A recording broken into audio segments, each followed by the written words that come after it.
નેતાજી આવ્યા બચાવ કાર્યમાં તો પહેલાં જેવું થયું ને કે માસ્તર ભણાવવા જઈ રહ્યા છે, પત્રકારો પત્રકારિતા કરી રહ્યા છે, મજૂરો મજૂરી કરી રહ્યા છે, નોકરી કરનારા લોકો નોકરી કરી રહ્યા છે. એ તો એમનું કામ છે ને કરે છે.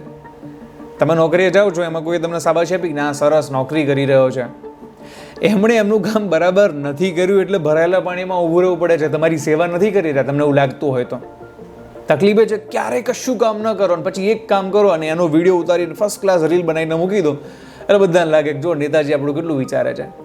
પણ જો નેતાજી એટલું વિચાર્યું હોત તો નેતાજીની જે ગ્રાન્ટ આવે છે એમાંથી એમણે સારા રોડ રસ્તા બનાવ્યા હોત કે જે તૂટત નહીં, એમણે સારી ડ્રેનેજ વ્યવસ્થા બનાવડાવી હોત કે જેમાંથી આ બધું પાણી નીકળી જાય, એમણે ઠેર ઠેર દબાણો ન થવા દીધા હોત કે જેને લીધે થઈને જે અલગ અલગ નદીઓના પ્રવાહો અવરોધાય છે અવરોધાત નહીં અને નદીનું પાણી શહેરમાં ના આવત.